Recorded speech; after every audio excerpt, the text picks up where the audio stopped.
El código tiene una arquitectura, tiene un diseño, como el de Vélez tenía una arquitectura y tenía un diseño. Y después el código tiene una ingeniería, que son lo que vamos a ver ahora, las normas, pero que responden a esta arquitectura, que responden a este diseño, un diseño de incorporación del derecho internacional. ¿Por qué? Porque la Constitución dice que los tratados son superiores a las leyes y ha incorporado con rango constitucional una X cantidad de tratados.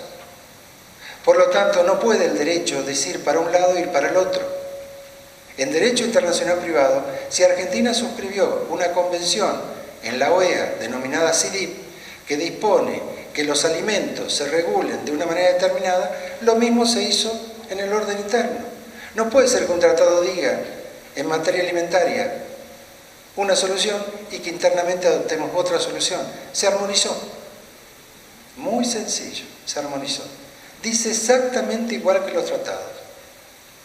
Los principios de UNIDROIT en materia de contratos internacionales, esas reglas de UNIDROIT están incorporadas hoy en el artículo 2651 y 2652. Son las reglas de UNIDROIT en materia de contratos internacionales. Las mismas. Las mismas. Y así se ha simplificado notablemente. Por eso ese diseño internacional es el primero que yo señalo. El segundo diseño es el diseño de fallos de Corte Suprema de Justicia de la Nación, que hay una gran cantidad de fallos incorporados. Y el tercer diseño es lo que la doctrina y la doctrina judicial y autoral han ido elaborando como conceptos jurídicos por muchísimos, a través de congresos, publicaciones. Bueno, como ustedes ven que funciona la doctrina por fallos, fallos relevantes de cámaras, de plenarios, donde se lo ha tenido en cuenta. Bueno, dicho hecho, vamos al derecho internacional privado. La primera cuestión, ¿por qué el derecho internacional? Ustedes saben que el código tiene 6 libros, cada libro se divide en títulos, cada título se divide en capítulos, cada capítulo se divide en secciones y algunas secciones se dividen en parágrafos. Ese es el método que sigue el código. Ha tenido bastante influencia principios alemanes y principios, yo les diría, suizos, italianos y españoles. El principio alemán es en el lenguaje que usó el código, se trató de evitar tecnicismo, por eso hoy es criticado, pero se prefirió que lo entienda el hombre medio común, la persona media común. Mi mamá está muy viejita, pero mi mamá era docente y era profesora en ortopedagogía. Quiere decir que había estudiado. Yo le llevaba una ley, una norma para que ella me explicara. Me decía, yo no entiendo, esto es cosa de abogados. Este código no es fácil. Este código es, como dice Mosè Iturraspe, que va Donoto a la carnicería y le dice al carnicero, ¿me puede leer este artículo y me interpreta qué quiere decir? Es decir, el código tiene que tener un lenguaje que lo interprete la gente que está dirigida. Los proyectos anteriores del país fueron con el estilo francés, que era únicamente con tecnicismos y dirigido fundamentalmente para abogados. Eso se desterró. La teoría de la fuente se incorporó de España. ¿Por qué? Porque la Constitución nuestra, si bien cita las fuentes, pero no hay una teoría de las fuentes. Entonces se incorporó en el título preliminar la teoría de las fuentes. Y así se han ido adoptando distintas soluciones. En derecho internacional privado, el método que se sigue es el de la ley suiza de derecho internacional privado. Exactamente el mismo. En cada una de las secciones, ustedes van a encontrar después, que refiere a la jurisdicción, quiere decir quién es el juez competente o el árbitro competente, e inmediatamente a posterior el derecho aplicable. De una manera muy simple. Yo sé, en materia de alimentos, ¿qué juez tiene jurisdicción? Y el artículo siguiente me dice qué ley va a aplicar ese juez. Muy sencillo. Está hecho así. Se incorporaron en una primera parte las disposiciones generales, que es lo que vamos a ver hoy. Una segunda parte que habla de jurisdicción internacional. ¿Por qué? Porque el artículo 75, inciso 15 de la Constitución Nacional, se estableció que es facultad del Congreso de la Nación fijar los límites del país, de la República. Y uno de los límites de la República es precisamente la de las autoridades. Y las autoridades jurisdiccionales tienen que tener un límite. Por lo tanto, por eso es que se regula en el Código Civil y Comercial la jurisdicción internacional. Y el tercer capítulo, durante 16 secciones se trata materias especiales que regula el derecho internacional privado. Se ha simplificado porque, por ejemplo, en contratos solamente se reguló el contrato paritario, muy poco el de adhesión en un solo artículo, pero después se ha regulado el contrato de consumo. No se reguló el contrato de transporte, el contrato laboral, una serie de contratos que hay una fragmentación mayor de contratos que sí la tiene Europa. Acá no había consenso suficiente como para regularlo. Inclusive lo que se reguló es hasta donde se dio directiva de regularlo. Porque hubo una gran cantidad de gente que colaboró con la comisión designada por el decreto 191, pero toda esa gente que trabajó en esas comisiones, a medida respondía a ciertas directivas que iban dando. Y a medida que se iba elaborando, eso circulaba por los que estaban trabajando y venía una reconsideración o una...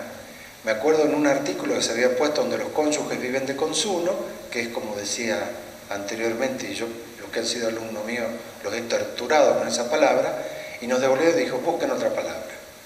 Y mandamos dos palabras, donde conviven o el domicilio efectivo. Dijeron, bueno, va a domicilio efectivo.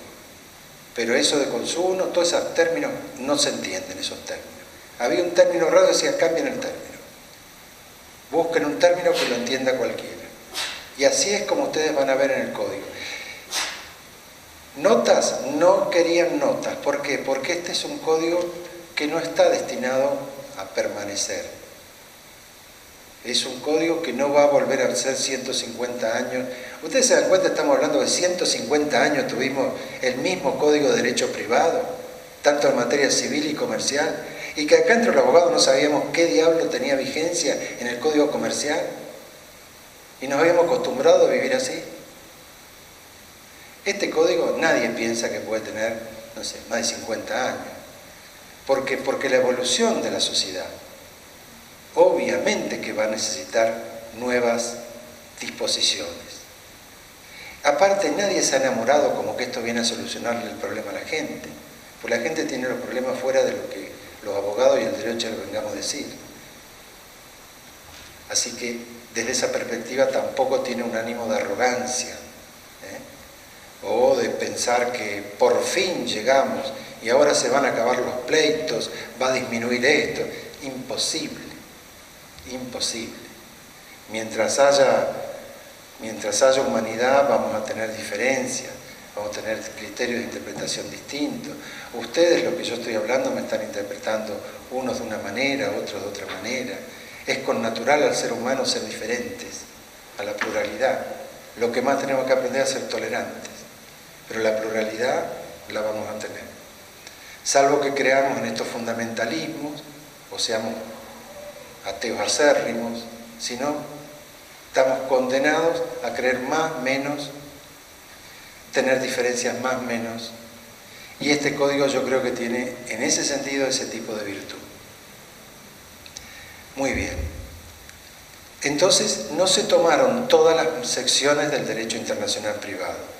En la primera vamos a ver la parte general, en la segunda vamos a referirnos a aspectos de jurisdicción, y de la parte de secciones especiales solamente vamos a ver adopción internacional y restitución internacional de niños.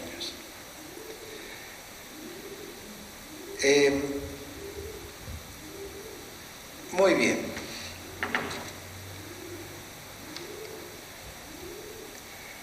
El artículo, primero que nada, ¿por qué está en el último libro y es el último título del Código Civil y Comercial? Porque la Comisión entendió que era como estudiamos los abogados Derecho Internacional Privado, que era la última materia. Entonces, si bien el Código Civil alemán, miren con qué sencillez se lo cuento, si bien el Código Civil alemán, el español, lo tiene en el título preliminar, apenas ingresan, están las normas de Derecho Internacional Privado.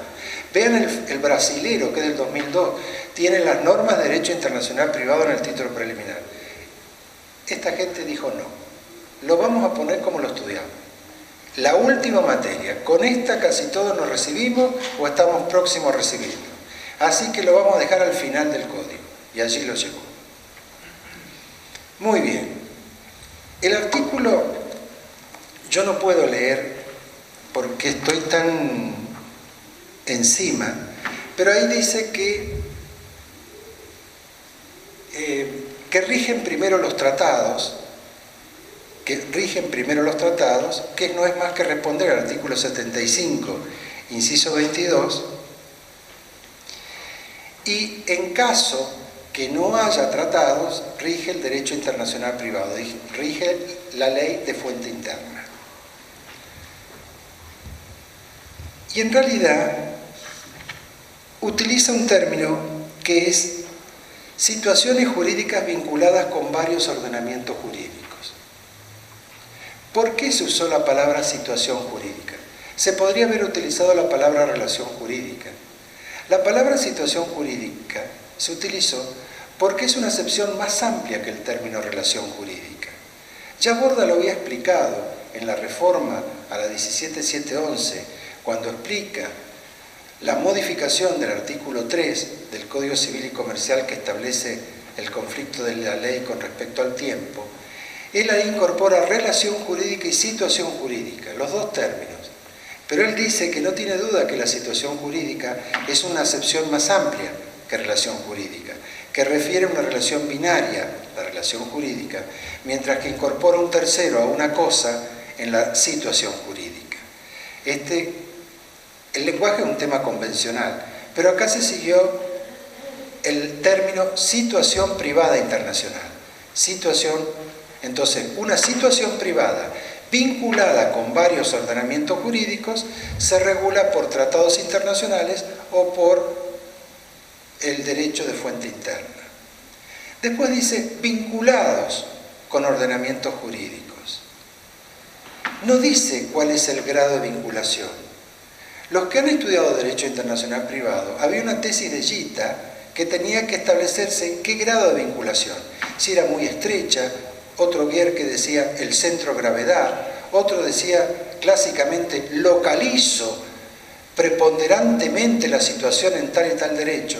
Acá no se siguió ni hay una pauta de rigidez para ver cuál es la vinculación que tengo con la situación privada, con varios ordenamientos jurídicos. ¿Por qué? Porque yo puedo aplicar el derecho internacional privado de manera integral o puedo aplicar el derecho, mejor dicho, yo puedo aplicar un derecho extranjero nacional de manera integral o solamente yo lo puedo tener en cuenta o en consideración. Por ejemplo, si ustedes tienen que divorciar acá una pareja que celebró su matrimonio en Brasil, ustedes tienen que tener solamente en cuenta o en consideración el derecho brasilero, pero para el divorcio no lo van a aplicar integralmente. Entonces ven que no hay un grado de vinculación. Esto es como dicen los alemanes. Los alemanes utilizan exactamente el mismo término. Se deja librado la apreciación judicial, el alcance que puede tener. Además, en el derecho internacional privado, puede ser que una conexión, que muchas veces la estudiamos bajo el nombre de punto de conexión, había puntos de conexión en Goldmich, personales, reales o voluntarios.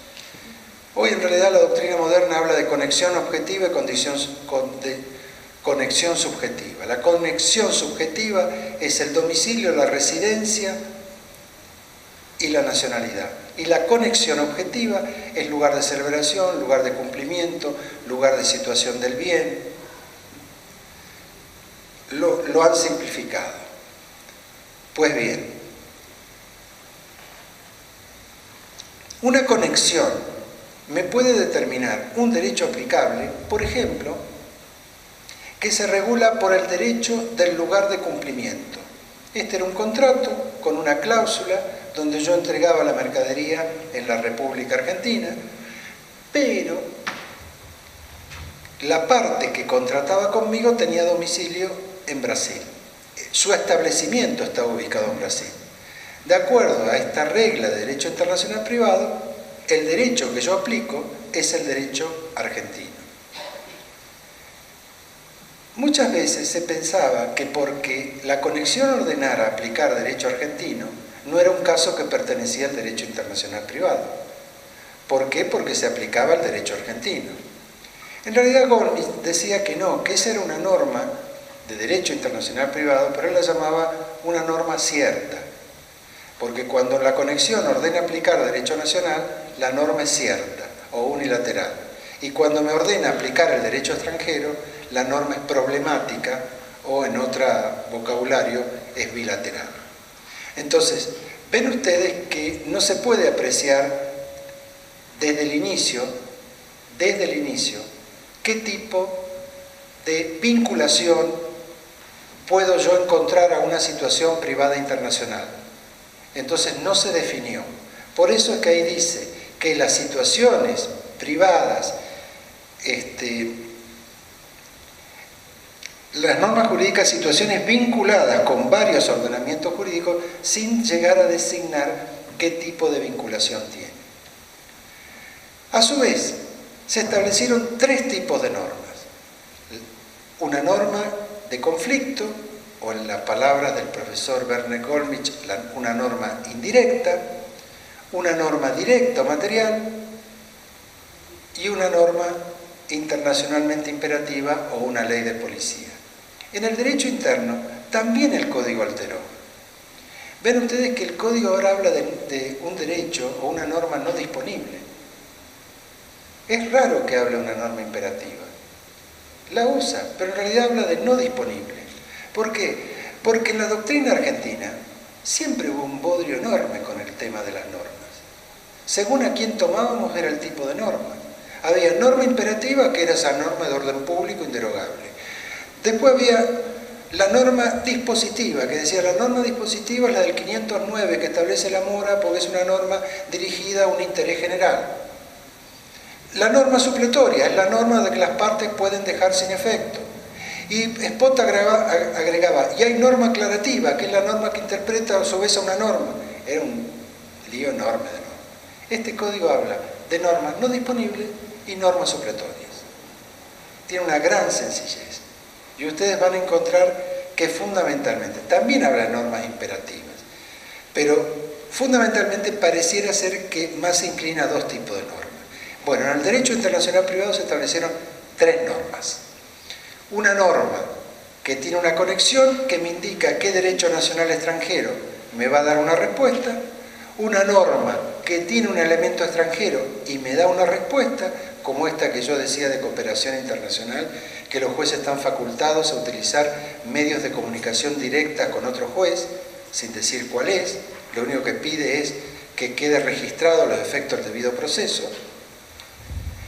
Y una norma internacionalmente imperativa, que es aquella norma que de alguna manera se abstrae de la aplicación del derecho extranjero nacional e impone que necesariamente se regule el derecho argentino. Bien, esto es más o menos lo que se ha establecido ahí. Después, las soluciones son sencillas y flexibles. ¿Por qué? Porque cuando hablamos de conexión, las conexiones, trato de no ser muy técnico para que no se me aburran mucho, pero de cualquier manera algo técnico tengo que hacer porque la idea es explicar la ingeniería. Y las ingenierías de estos primeros artículos son más importantes, después son más sencillos. Cuando ahí se habla de soluciones sencillas y flexibles, es porque antes había una idea muy rígida para establecer cuál era la conexión que debía resolver una cuestión. Y así se fijaba de una manera estricta y esa era la única que podía observarse. Por ejemplo, en un primer momento, para poder divorciar, en la época de Vélez Sarsfield, se divorciaba si el último domicilio, por la ley del último domicilio, o si había sido la celebración en la Argentina por la ley de la celebración.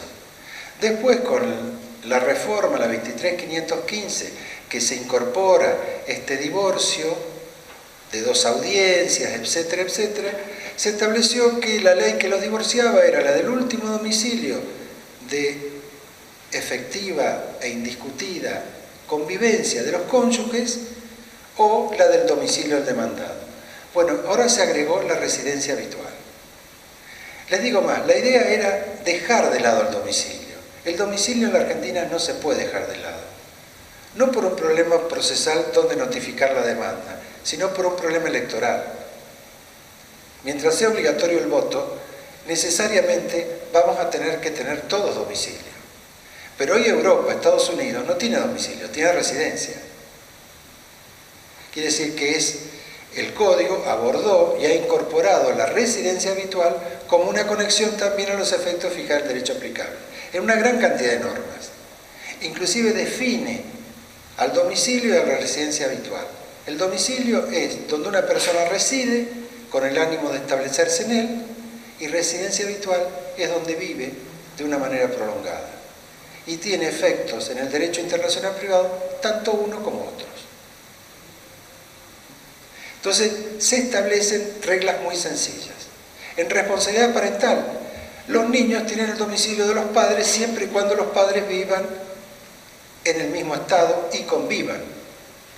Si los padres no tienen domicilio en el mismo estado, ni conviven en el mismo, ni tienen residencia en el mismo estado, se deja de lado la calificación domicilio para fijar el estatuto personal del niño y se lo hace a través de la residencia habitual del niño, el centro de vida o donde reside, se abandona. Entonces se ha flexibilizado y así una gran cantidad de normas.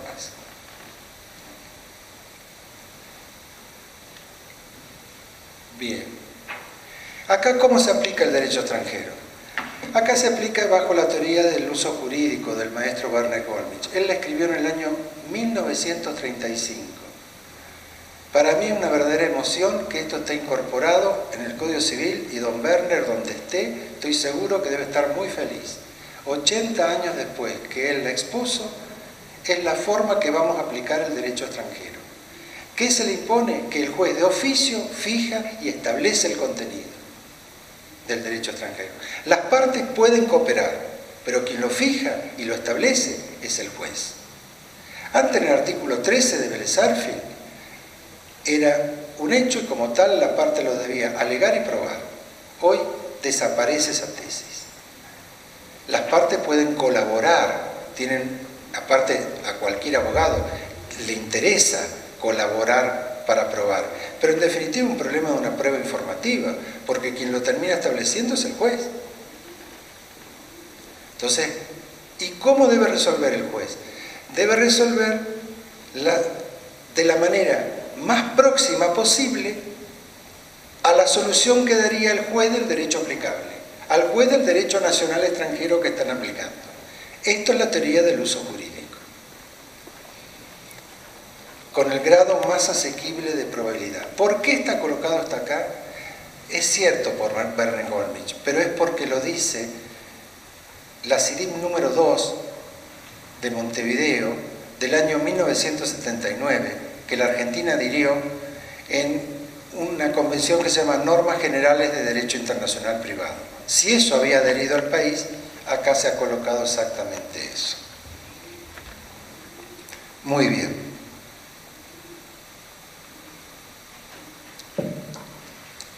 ¿Qué pasa si en un país existen sistemas plurilegislativos. Es muy diferente el derecho sucesorio de Barcelona al de Madrid. Es muy diferente los sistemas de derecho en Estados Unidos, en Suiza, en una gran cantidad de países. Entonces ahí lo que establece es que se consulta al derecho del país, del derecho aplicable, para que resuelva el conflicto de sistemas plurilegislativos. Y dice que en el caso que no diga nada, como es en el caso de Estados Unidos, la Constitución de Estados Unidos es una constitución rica en un montón de aspectos, pero muy pequeña en dar este tipo de soluciones reglamentarias. Entonces no hay una solución. No dice en los Estados Unidos, y cada estado federal de los Estados Unidos tiene su propio derecho privado, su propio derecho público, que para ellos no hay una división de público y privado, pero difieren los derechos. No es igual el derecho de Washington al de Nueva York, no es igual. Es más, inclusive en varios aspectos son diferentes, en diversas materias son diferentes. Entonces, en esos casos se dice que se va a ir al vínculo más estrecho. Si el hecho ocurrió en Nueva York y no me da la solución la Constitución de Estados Unidos, obviamente voy a recurrir a Nueva York porque me está indicando la situación privada, la estrechez con ese Estado. Eso es lo que dice en el segundo apartado. Perdón, es que yo no lo moví.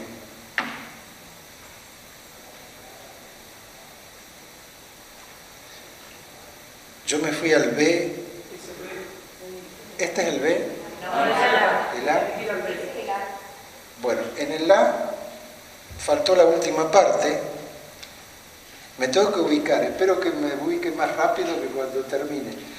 Pero ve que acá se establece una solución que es la que tiene Alemania y la que tiene España. Que si no se puede establecer el contenido del derecho extranjero, el juez tiene que resolverlo por el derecho nacional. Esto que se ha colocado acá es muy criticado, muy criticado. Dicen que de esta manera se van a hacer perezosos los jueces, que van a buscar cualquier salida para no establecer el derecho extranjero y que los abogados no se van a sentir obligados porque van a resolver por el derecho. Esto no es cierto. Esto no es cierto. Pero ¿saben qué se quiere evitar? Se quiere evitar que no se resuelva porque hay una consideración que el derecho extranjero es un hecho. Y este código no aborda esa tesis. Hay un caso, Eiras Pérez contra Techín, que los que han cursado conmigo lo he dado infinidad de veces y lo daban los chicos en clase, que es un pobre tipo que hizo un contrato para ir a hacer unas soldaduras a Maracaibo, a Venezuela. Tenía que soldar unos oleoductos bajo tierra, 5 o 6 metros. Se sabía de antemano que eso podía generar una enfermedad profesional. Antes de ir, firmaron un contrato laboral donde se estableció, en caso que incurra en una enfermedad laboral, se lo va a indemnizar con tantos millones de liras. Este pobre Eira fue a Venezuela, volvió con una enfermedad de miocardio, mal. Demanda ante un tribunal de Campana. Demandó y